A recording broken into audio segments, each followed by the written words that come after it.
Since the credit crisis began, many people have been scared about keeping their money in bank accounts. They think that if the bank collapses, they will lose their life savings. So a lot of people think the safe alternative is to stash the money underneath their mattress, when in fact nothing could be further from the truth. And this is the goal of this video, to dispel some of these myths. So let's start with some of the basics. All major bank deposits in the United States are actually insured by a government agency called the Federal Deposit Insurance Corporation, or FDIC for short. You don't pay anything for this insurance up front. It's covered by taxpayer dollars and other sources of government revenue. Now, the insurance provides for up to $250,000 of protection per account. What if you have more than $250,000?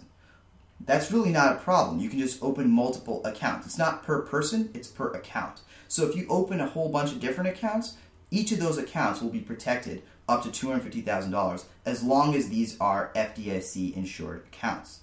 So this is a great source of reducing risk because if the government is providing a backstop, the government has a very, very high credit rating. So this is generally a good thing, a good level of protection for your savings and your emergency funds.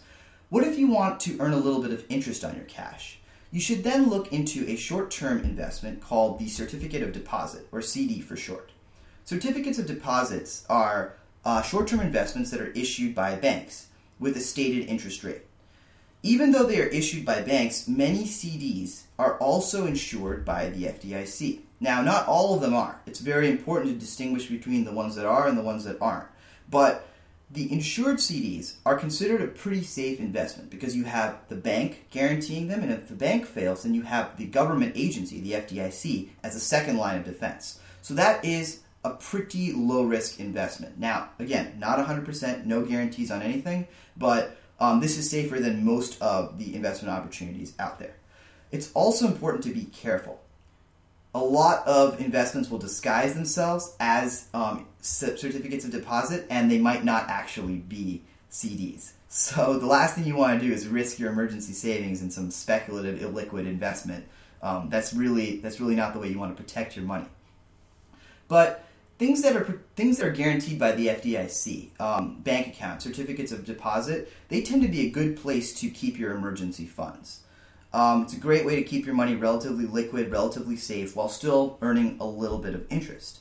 Keeping your cash underneath the mattress, not that much safer. Someone could break in and rob it. This is really pretty much as safe as it gets. The bank is secure, it's protected, it's defended, and there are a few lines of government protection out there to make sure that you don't lose your money. So I hope this video has helped you understand the basics of cash management, of the FDIC, why they're important, and how your bank accounts can actually be more protected than you think they are. For similar videos, I recommend you check out my website, www.kanjo.com. Thanks for watching.